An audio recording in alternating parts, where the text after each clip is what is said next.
Hello, guys, and welcome back to a brand new episode of the Futurism at JHU podcast. I'm your main host, Ricardo, and I'm joined here with my co-host again, Bryan. He's here for another episode. How great is that? So today we wanted to talk a little bit about fitness, the industry, nutrition, a lot of the stuff that goes into it. Just because it's such an interesting topic to me. I've been into fitness for like a really long time, and I'm right now like training to compete in like the Hopkins lifting meet, which will be in the spring. And wait, when is that? April. It's like April 17th. It's like on a Saturday, like 10 a.m. So it'll be really fun, and that's hosted by the Barbell Club on campus, which is really nice.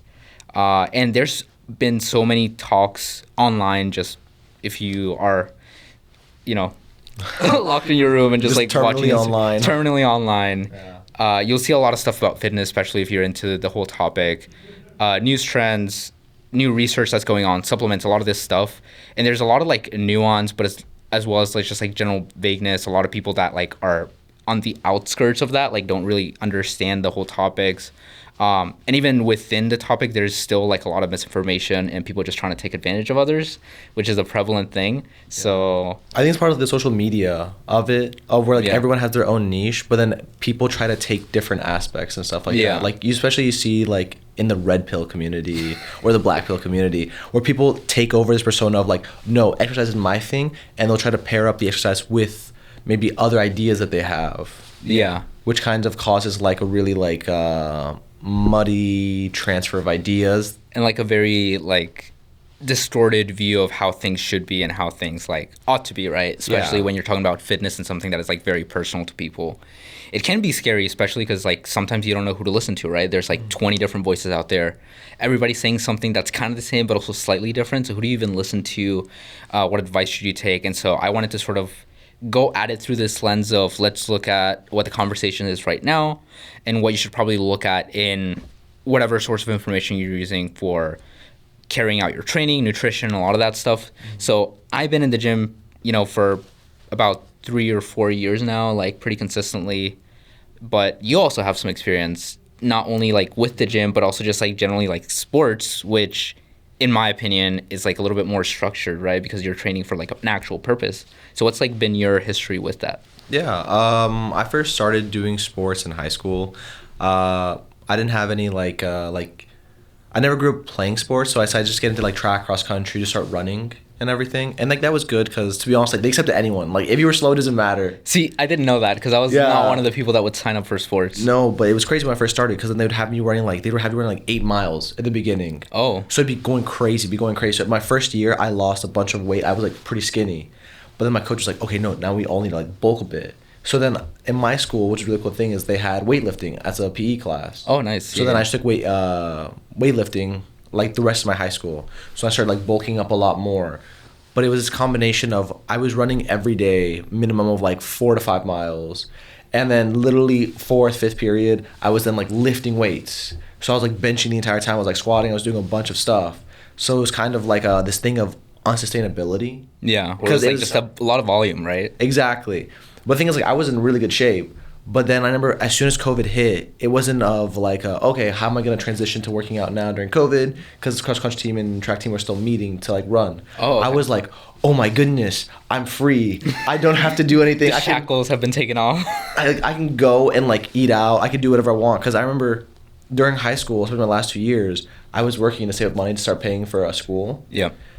And I would eat at like my fast food place. I worked at this place called Culver's. It was like a fancy McDonald's. And I would eat out there every day. But the thing is, I would still be in like really good shape because I'd be working out so much. Yeah. The moment I quit, the moment it was COVID, I was kind of like, oh, I could eat out. I could just rest. I could like get a double cheeseburger if I wanted to because I don't have a race. Right. I don't have to like do anything. Like I don't have like a weightlifting test. So then I think it's also like a thing of like people get too into the mindset of like people don't like look at like their motivation or their rationale for working out. Mm-hmm. Rather they treat it like an activity. Like for example, school is a really good example. Yeah. Like why are you learning in a class? Is it just to learn or is it to like for some greater purpose? Or like to pass, right? Exactly. And I feel like that's also like the problem with a lot of things is that there's only like a unidirectional way of looking at things, right? You have a very narrow focus and sometimes you don't get the benefit of exploring, all the all the different like avenues that you could go into. Same thing with education, and that does tend to happen in fitness a lot. And you probably noticed that like once that kind of like mindset and goal was sort of set off, and you didn't have it anymore, even like your fitness level, but also like your weight, you're probably like rebounded a lot from like your initial starting point, right? Which is something that I've heard from a ton of people, right? People go online, especially during New Year's or any big like seasonal change. Maybe even going into the summer, a lot of people are like, oh yeah, this is my time. Now we have to do things. Well, you see it every semester. Yeah. Literally in August, September, in February, January. I'm a very nice person, right? I love people going and working out. But I'm like a certified hater for like so many people just joining the gym at one time. I want people to go to the gym, but it's just kind of annoying when everybody's there at one time. Which it's more congested. It's more congested. Like that's really the only thing I hate. I love being able to work out and like going from machine to machine, but I also love the fact that like people are starting this journey, and then but the unfortunate thing is a lot of people don't continue. Right? Yeah. It's only like a week or a 2-week thing. And then there's the question of like why is it not sustainable? For example, it's like for my thing, or like my life, like I didn't really care too much about being like really fit. Like now I care a lot more. Yeah. But because you're getting old. yeah. No, I'm thinking I'm getting heavier, so I want to like lose weight. But that's kind of big thing is everybody's body is differently. Yeah. So the amount of calories they burn, or the amount of like what's that one thing where like just moving around, fidgeting burns around like most of your calories, and then that's a genetic thing. Oh yeah, like your predisposition to just like move around, right? Like just tiny movements. You'll probably see people just like tapping their legs sometimes. Maybe it's like nervous tick or something like along those lines, and you don't even think about it, but you compound that same activity over like a 12, potentially like 15, 16 hour period in which you're awake. And that like ends up burning an extra like 100, 200 calories, which in the grand scheme of things, maybe for one day it's not too much. But again, compounded into like a week's worth of, an extra 100 calories you're burning per day. That's 700 calories, right? And so there's definitely a lot of things that contribute to your, I guess, sustainable weight or sustainable like activities that you do. Yeah, that's the thing I want to ask you, because then I'm still struggling with this actually. Like being consistent with the gym and making a sustainable model. Like I know we've talked before, like thing is like in high school you didn't really work out, and I remember like your freshman year and even a little bit of your sophomore year, like you weren't like too into the gym yet. So then what ways did you find it possible to like make a sustainable system to go work out, to keep on it? I think the first thing, and this is just like advice generally for like everyone that wants to head into the gym and start doing things, is just start small. Don't think big. You're not going to make the gains that you think you're going to make in a week, in a month, right? Yeah. So I think there's definitely this association between what's reality and what isn't, especially when you're looking at a lot of online mediums, right? You see people being like, oh yeah, this is like a 3-month transformation, and they go from like somewhat okay and then to like super shredded. It's like Marvel movie. Marvel movie hero. And then you start thinking that that's something that's very attainable, and then they start giving you like, oh, you got to start doing this, or you have to start having like a 5-day-a-week like workout routine, and it's like, bro, it's a lot. Who was the guy on Marvel's Eternal who got like really ripped? And like even talked about the documentation that he went through and said that like it was so bad. He's an Indian actor. Yeah. Right? It literally broke him. He said he had to go to like, I can't remember exactly what it was, but he said like the training was so intense and he got in the best shape of his life, but it was not sustainable, and like I remember someone mentioned something about like therapy or something, saying like it was really tough on him. Yeah, and I'll sort of explain why that is, because it does tend to happen a lot. Eternals cast. Movie one. Come on, we gotta find this guy. Or okay. Showing more. Yeah, is it him? Kumali Ali? No, so it's not him. Okay. Oh, dude, it's right here. Oh yeah. Oh, I didn't know that's who you point to. Yeah. Kumali Ali. Yeah. Kumali Ali. Yeah. Yeah. Because I remember he did a whole. And which was really crazy to me, right? Like they went ahead and did this whole like social media campaign about the movie that was almost like just based on his physical transformation. Dude, yeah, he was jacked. He was huge. And they hyper focused on him, which I think great that he has a transformation. But especially like looking at actors or looking at like a lot of this other types of media, but especially at actors, they're having to do a lot of things they don't want to do in very unsustainable ways in order to get to the bodies that they have. Who was it like? No, it wasn't Joaquin Phoenix. Joaquin Phoenix did a bunch of crazy stuff to his body. That's exactly. Scary. And like, great for the fact that he was able to attain it for the movie, but that God knows how hard it was and how like damaging to the body. Like, because didn't he... For the Joker movie, he lost like 40, 50 pounds. Exactly. And, like, in a super short span of time. And then the director said like, oh, I need to get a doctor on set because this is scary. This guy's about to just like have a heart attack from lack of nutrients. But yeah, and so that's the thing, right? Like you look at all this social media content and it's just so much your inflow of information is so much that you don't even know what to do with it. And then what you want to start doing is like, oh, somebody told me to do like a 5-day split, a 4-day split, or even like a 6-day split. And then you're trying to do it. And then you're like, oh, but I don't have time. So I might as well just like not do the whole thing. Yeah. Or like, oh, I go 1 week, but then I woke up really sore. I can't do it the next week. So I'm just going to stop. And the thing is, everything, and this doesn't only relate to going to the gym, but it relates to drawing, it relates to learning how to skateboard, like a lot of these different skills, even learning how to like play an instrument or make music, is that you got to start really slow because your body, your mind does not like struggle. We are very, like, inherently, we are very lazy creatures. Every time there's a struggle of some kind, there's some friction, like, we want to avoid it at all costs because it's easier, right? We want to preserve energy. We want to preserve easiness of mind, our peace, which I think is great. But then you also kind of have to fight back in very mischievous ways, right? You got to work against your biology and your psychology. And I also think of, like, a big thing of is, like, more of, like, psychology aspect of it, too, where you see on social media, it, like, for like guys and girls alike, these unrealistic like body standards. Yeah. Where you'll see people be like, oh, like gym time and stuff like that, and they'll be like absolute best form of their life. And sometimes it's not real. A lot of times there's a lot of Photoshop into it. Sometimes there's like unnatural elements and stuff like that, which is not a bad thing. Steroids, yeah, is the big thing, which is fine. Or PEDs, performance enhancing drugs, because it doesn't only have to be steroids. There's a myriad of different drugs that people can take to either improve recovery or just improve muscle, synthesis in the body. There's like a myriad of things. Yeah, exactly. And if you're 12 years old, whether you're 12 years old or even like you're 26, you want to get into it. Exactly. It's so funny. Well, not funny. It's kind of like bad, but it's crazy the fact that like trend, like one of the substances that has become sort of synonymous with the fitness industry nowadays. Then people joke about it. Oh yeah, like I'm gonna take tren or whatever. But like, even if you kind of are into the world of like PEDs, not because you want to take them, but because you want to know more about like the stuff that people are taking, tren is notorious for being like one of the worst substances you can take, even amongst just like growth hormone or just like regular testosterone, like TRT. Mm-hmm. Yeah, and it's like you never see like the journey.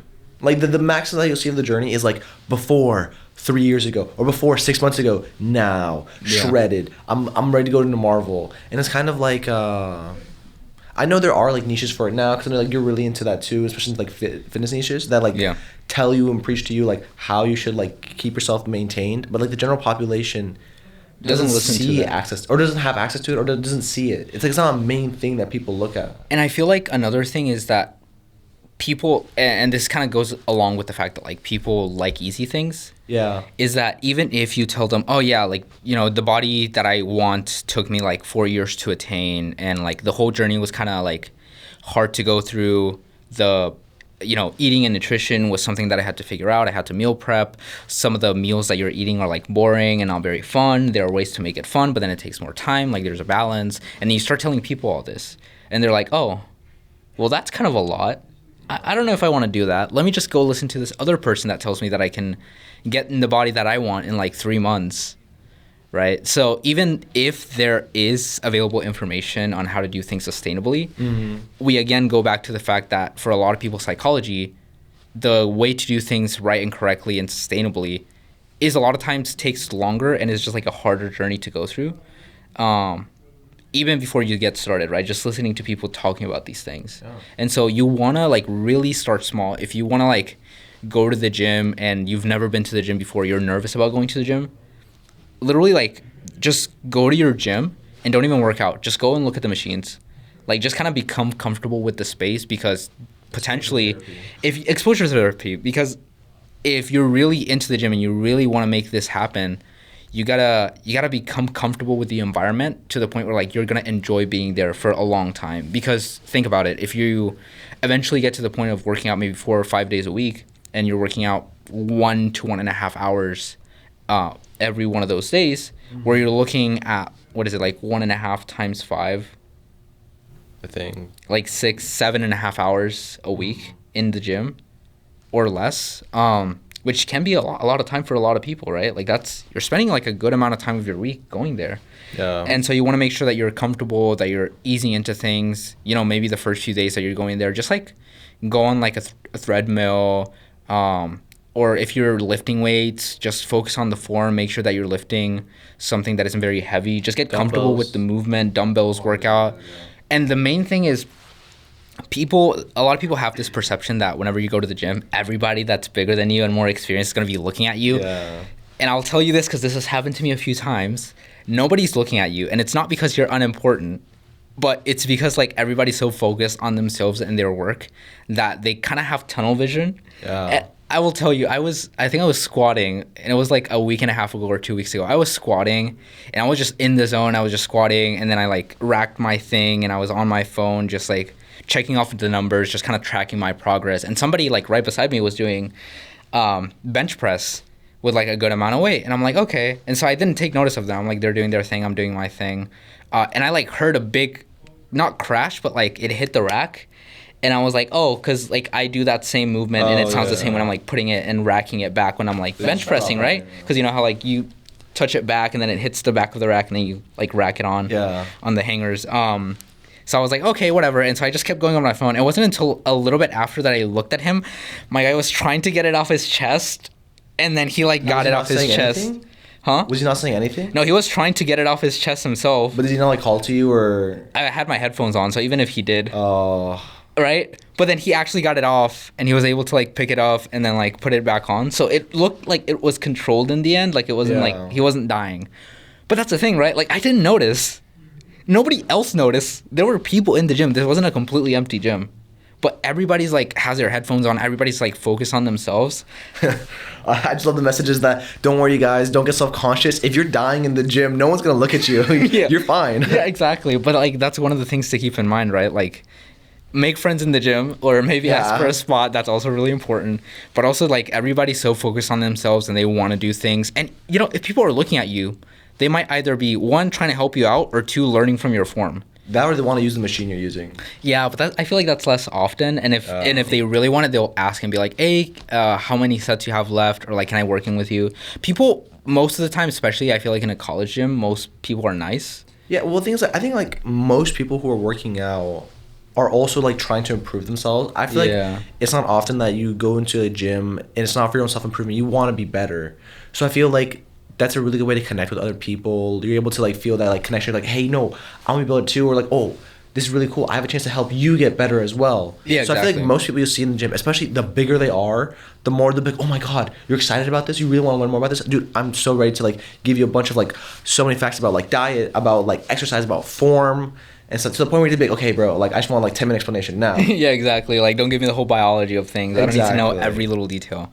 But yeah, and like that's one of the things. If you want to go into the gym, you have to ease into it, be very, very nice and slow, because the thing that you want to do is build habits, right? Like you want to make sure that like, oh, I have some time, I'm gonna go to the gym because like, you know, that's a good use of my time kind of thing. But you're not dreading going to the gym. You're excited about it. You're excited about the journey. You're like, okay, I feel like this week I can get like one more rep on this particular exercise. Let's see if I can do it. Oh, I did it. Okay, now let's try and do it again next week. And next week, oh, I hit a plateau. That's fine. Let's try to increase the weight and go down in like rep ranges, right? Like exactly. And it's really fun. Like it's really, at least for me, it's really fun being able to sort of adjust things, play with things, because it's something. It's a project that you're able to see the results of in your everyday lives, and it's such a personal journey that you go into. You're just gamifying it. You're gamifying it. Yeah. And it's like, oh, I'm fun, level 5 now. Whoa. I'm level 5. Oh my God. And along with that, I feel like also comes, like you were saying, like the fact of like comparison, right? Yeah. And it can be really harmful, but like the thing is, even if you're looking at like people that are taking steroids, everybody's biology is so different. Like there are people that have like genetic differences that will make them more susceptible to having more muscle or less muscle. So, you know, even if you say, or you look at people and say, oh my God, that person is only this big because they're taking steroids. Well, you could say that, but then like, there's also like how receptive you are to different substances, right? Not everybody that takes steroids has what it takes to respond well to them. Similarly, there might be people that are natural that just have like freakish genetics that are just gonna like make a ton of progress in very little time. Arnold Schwarzenegger, like 70 years old, he still walks around like this. Yeah. I don't know if you ever saw that video of like someone trying to surprise drop kick him. What? Yeah, he's like a 70-year-old man, like I think like at a political rally or something like that, and then someone tries to go in and they try to drop kick him, and then you see a video from like one angle and you don't see Arnold move. Oh. You just see the guy jump up, kick him, and then just he flies back, and you're just like, what? How does he look so old but so like powerful? Yeah. It's like the Jujutsu Kaisen scene with the wall. Yeah, exactly. And it happens so often. There's a lot of people that have very specific genes, even anatomy, right? For certain lifts, if you're looking at powerlifting, the length of your limbs can really help you like hinge in different ways. So even if you want to go the comparison route and be like, oh, this guy's taking steroids, so like you shouldn't look at him, or oh, this guy's natural, so I should definitely be looking at what they're saying. Everybody's a little bit different, right? Just because somebody's natural doesn't mean that they're not going to gain muscle really fast. They could just have freakish genetics, similar to like a person that has like kind of not great genetics and taking steroids. So there's really no good sense of like how to train, how to not train, in the sense that like, and I've seen this from like a lot of other studies as well. There's very minimal differences between working out with steroids and working out without steroids. Like the process is almost identical. There's like very minute differences in the training styles. The steroid's more of like a shortcut to help you like build that muscle faster. Exactly. Yeah. But that's about the only thing. Like majority, like 90% of the work that you're going to be doing is equivalent if you're taking steroids, if you're not taking steroids. Well, I guess one hesitant is that you're taking steroids and you better be working out, because if not, there's harmful impacts if you don't. So it's that. Yeah. You're under a fire. You're under a fire. Yeah. But I just want to like build up a little bit what you're saying, because then I feel like that's also the reason why like working out has also been seen as like controversial. Yeah. Because then there's like the argument with like I think a big thing we're trying to talk about is body positivity. Yeah. To like love yourself, you really need to like the idea itself is like amazing. Yeah. Everybody should follow it. Like I think is everyone can always improve, but you have to come at it not from a part of where like from a point of view of like, oh, I hate my body, I hate the way I am, like I have no self-worth. It has to be more of like, no, I am a being of worth. I want to like improve myself more. So then I gotta want to ask you, because then especially you're pretty deep into the fitness community and stuff. I know you watch a lot of people. Do you think this schism, I'll say, between like a lot of people with like the weightlifting community, like a lot of people like hate it and stuff like that, do you think it's like mending, or do you think it's continuing that trend of like a lot of people look at like a lot of people who are like into weightlifting or like weight training as like maybe who are like fat phobic is what I'm trying to say? I think there's definitely some of that, but I feel like some of it also comes from a point of love, if that makes sense. Because, I mean, we've probably seen this in, like, different households and stuff. You have parents, or you have, like, siblings, or you have, like, family members that might be a little bit overweight or whatever it may be. And, like, you don't necessarily assign, like, a less weight to them. But there's a feeling of frustration that comes from potentially them telling you, oh, I've been trying to do this and it doesn't work. And you're genuinely trying to help them. You're like, oh, if you really want to do this, you know, you can do this, you can do that, and then like them dismissing your point of views because in their head they've already tried it and it doesn't work. So there's always like this mental battle of like, I want to try and help you, but at the same time I can't help you if you're not willing to help yourself, kind of thing, and be receptive to things. Because there's a lot of people that get jaded because of the fitness industry, because everybody posts and shares these like not like get rich quick, but get fit fast schemes. Everyone's succeeding, and then you're like, well, what am I doing wrong? Yeah, exactly. I'm doing what they're telling me to do, but I'm not like improving like them. But the thing is, like, there are a few basic things that like are equal amongst all people. That doesn't necessarily mean that like these things are equally easy or equally hard for people, which I think that's like a big misunderstanding, right? Everybody has to abide by the rules of energy consumption, right? If you burn more calories than you intake, you're going to lose weight. Like, that's one of the things. However, there can be genetic predispositions and there can be illnesses and stuff like that that affect the rate at which you burn calories, right? You may have thyroid problems where a regular person in a day might burn 2,000, maybe you burn 1,400 calories, right? That doesn't necessarily mean that, like, the whole calories in, calories out doesn't work for you, but your biology makes it harder for you to attain that lower threshold of calories being intaken. You might be predisposed to being hungrier, right? You might have a bigger stomach.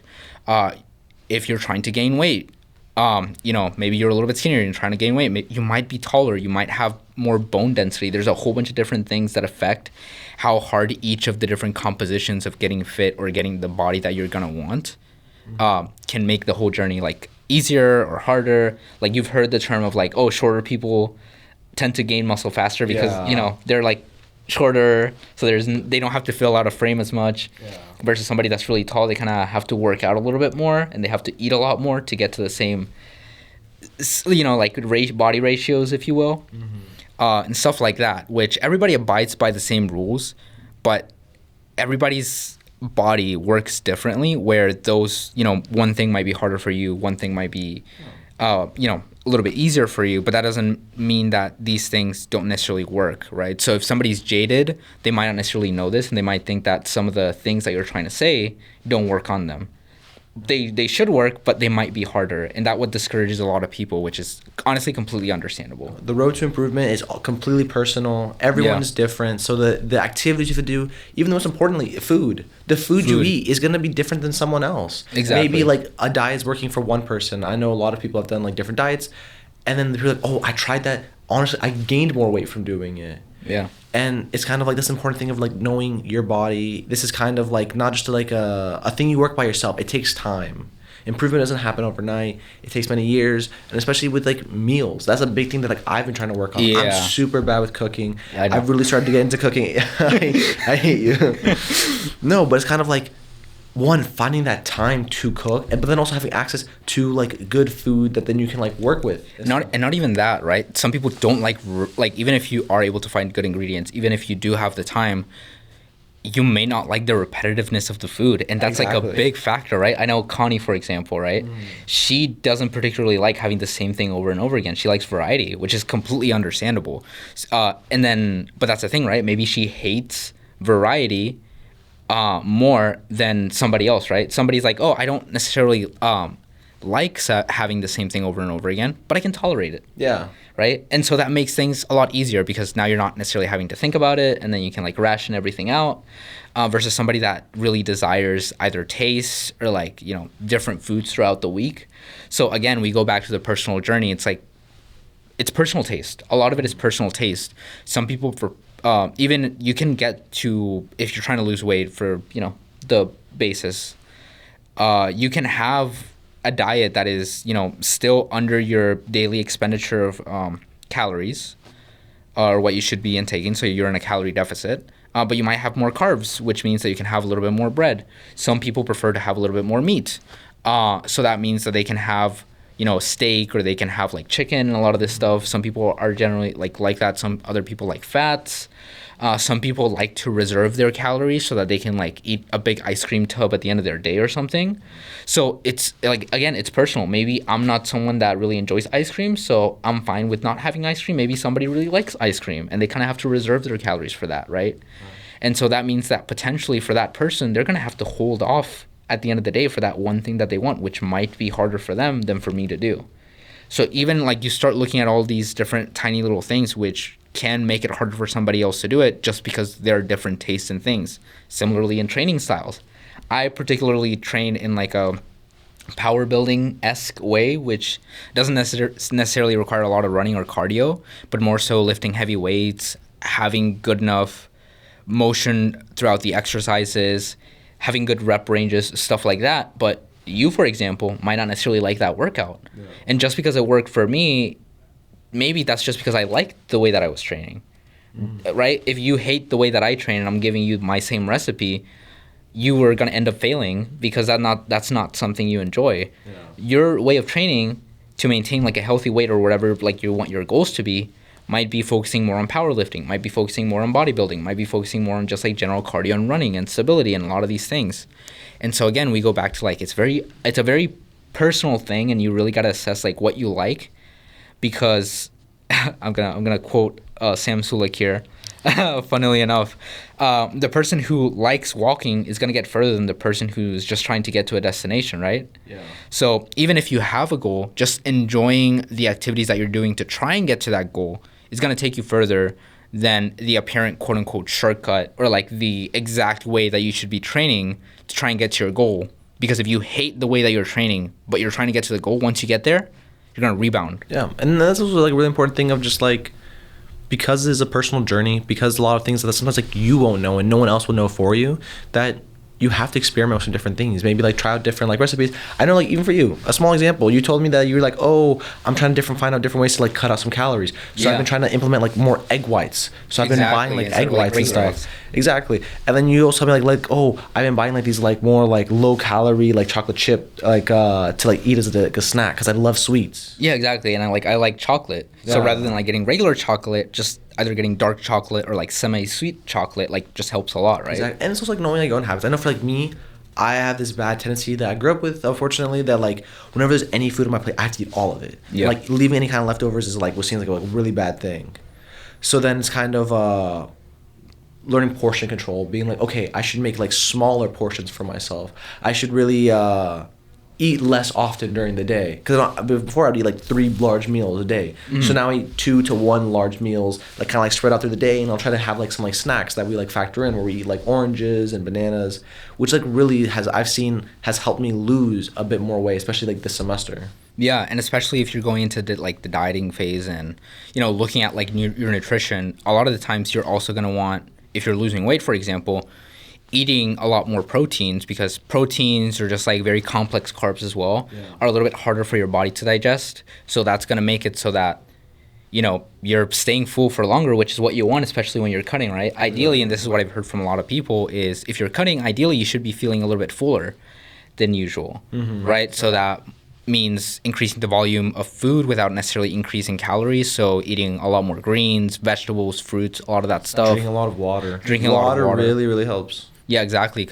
And not only that, like even outside of the nutrition space, your body just needs water. So the more hydrated that you can be, the better. Also for just like performance training and a lot of that stuff, right? Yeah. You don't want to go into a competition dehydrated. Like, yeah, that's true. That's not going to be very great.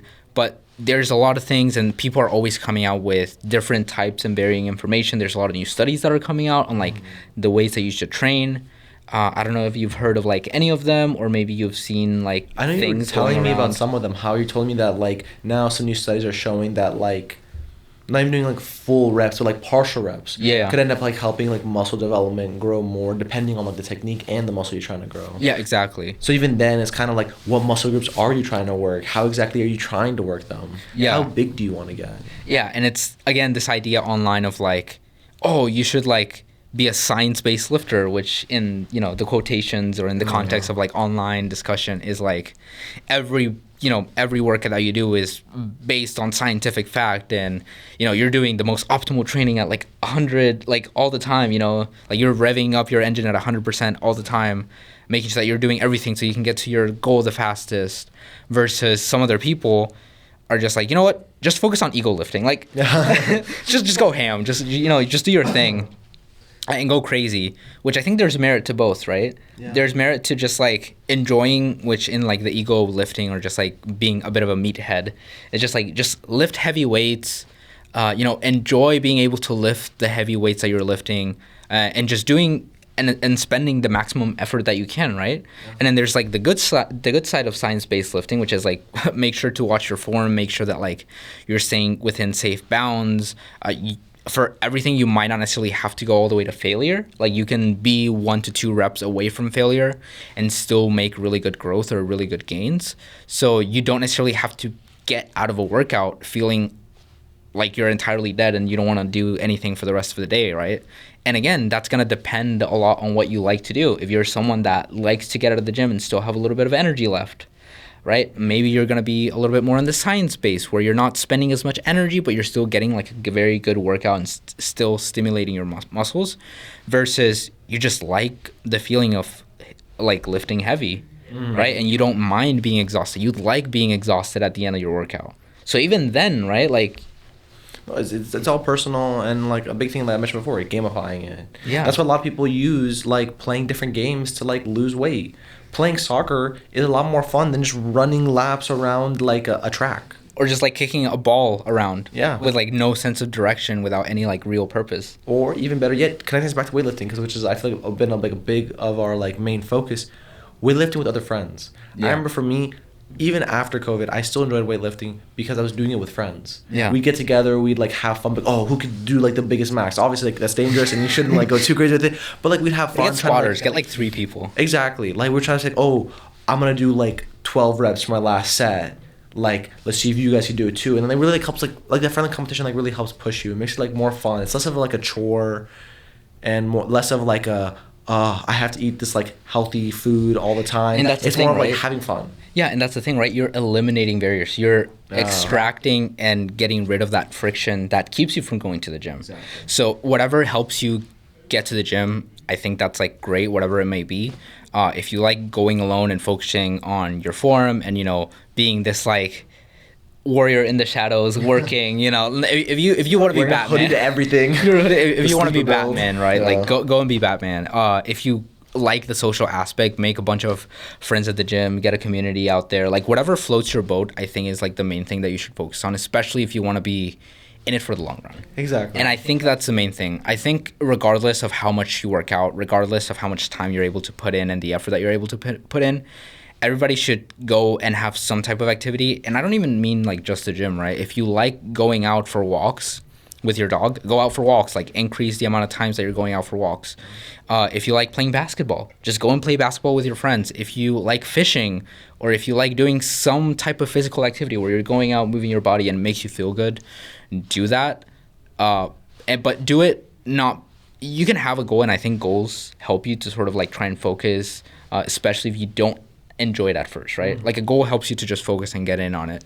But I feel like there's also something to be said about getting too much in the details or too much in your goals and getting too you build it up ingrained. Too high, and then it's kind of like you build your own wall. Exactly. Yeah. So you want to make sure to keep things sustainable. Sure, if you have a goal and you're not able to attain it, that's fine. You know, maybe it'll take an extra month. Yeah. Never you like have to be flexible. Exactly. You have to be flexible. You have to adapt and overcome. Yeah. Bear Grylls, Yeah. guys. But also just have fun. Do what you're able to do. If somebody's recommending something online, maybe look at their credentials, see what they're like repping about, because there is a lot of misinformation out there, especially in the nutrition. There's some in like the fitness industry, but I feel like a lot of it just have a connection with like nutrition, because there's people that are trying to sell you either on supplements or like special ways of eating. Who are they Who's that involved guy that in? Dr. Mike was like having kind of a debate with, where he was just like, oh yeah, grapes have just as much sugar as cookies. Yeah, but that they don't have the same nutritional value yeah. in terms of like vitamins and minerals, so they're not the same thing. I don't remember. That's a good question, but yeah. So look at like the credentials of people. Who are they involved in? Does it even make sense of what they're saying? Yeah. Because a lot of the times, and even like, then, does it work for you? Yeah, that too, That's right? the Maybe one you thing. don't like grapes. Yeah. Maybe you don't like grapes. So then you can get oranges. You Or don't like bananas, oranges, right? yeah. Like, eat a pear. So there's a lot of stuff that you can do. Let me see if I can find the video. It was Dude, Dr. Mike debate. Who was it?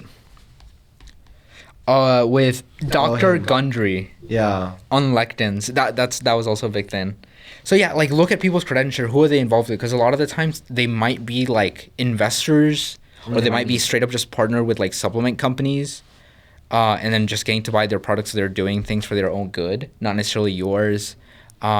Usually, most of the time, if it makes sense, if it doesn't make sense, it probably isn't good. Yeah. Like if it seems too wild, it probably is, right? Yeah. So make sure that you're like, you can try things out, but be very like skeptical about the things that people tell you, especially if they don't feel good to your body. If somebody's telling you to like squat really heavy and it just doesn't feel good for your legs or your joints, don't. Yeah. It's all personal. So what works for someone else won't work for you. Sometimes. And there's a lot of exciting things going on in the fitness industry, and just like, if you like the whole science field behind like a lot of the exercise, you can get into like sports science, which honestly, I'm kind of sad that Hopkins doesn't have like sports science. No, it's a big thing in Florida. Right? Yeah, where I'm from, yeah. And especially with like Hopkins field in like medical research, there's so many good studies that I feel like Hopkins could be leading in terms of like sports science or just like physiology. Mm-hmm. Right? But hopefully maybe in the future they'll have like a sports science or something along those lines major. They're always adding like different like majors and minors. I know a lot of things they've been doing, especially recently, is like more like adding like the Latin American minor. Yeah. And like the cool thing is that, especially it's because it's something so personal, you can experiment. You can like see the changes and effects that it does to your body, right? And it's very personal versus like other types of potential research where like you can't necessarily implement it, right? So that's what I find fun. Like you can adjust, you can do things, and it's kind of like a DIY but for yourself. Yeah, and especially your own personal growth. You're seeing like, oh wow, okay, no, I'm slightly different from other people, and this is what specifically works for me. So you're just building your own like kind of like portfolio of yourself. Yeah, exactly. Yeah. And it'll vary, right? If you're training for powerlifting, it'll look different. If you're now training for bodybuilding, your body will look different. Running a marathon, your body will look different. So it's very specialized. So you can't necessarily judge somebody's knowledge based on their physique. And similarly, you can't necessarily judge somebody's physique because they might be training for a specific topic or a specific type of event. So I think the overall message that I want to give with all this talk is the sports science and physiology world in terms of bodybuilding and a lot of these other things. It's super interesting, but there's a lot of information that can potentially be dangerous. But it's also really fun if you get into it. And I think I'm encouraging everybody to just like go into the gym or just do some type of activity that you really like. Don't necessarily judge people's bodies for what they are, right? Always encourage them to just like do things that are just fun to them and sustainable for them. And always making sure that you're staying in like a healthy range, be it your weight, be it like whatever it may be. I think the biggest thing is just like increasing your longevity over time. You know, I think it's really sad when people just kind of go down this rabbit hole. It can be in fitness and taking steroids, or it can be like not taking care of their body, and they end up sort of like cutting their life short when they could have had so many more memories and just had a better quality of life. Yeah. And then I also want to finish this off on, remember, you guys, please, if you're at Hopkins, come to see the weightlifting competition. April, what day? I'm pretty sure it's April 17th. It's going to be in the rec center. Let's cheer on Ricardo. We'll know he'll crush it, right? Yeah, hopefully. For my weight category. You'll join the 1,000 club. 1,000 pound club. In a few years. 1,000 pound. 1,000 pound club. All right. You got Maybe. this. Someday. But yeah, so that's been it. So guys, go out, have fun, encourage everybody to do a little bit of exercise and maybe start on your own journey and see where it goes from there, and look at the new studies that are coming out. Maybe there's some good information that you can get out of it to increase your performance or whatever it may be. But yeah, have fun, stay safe, stay healthy. All right. Thank you guys.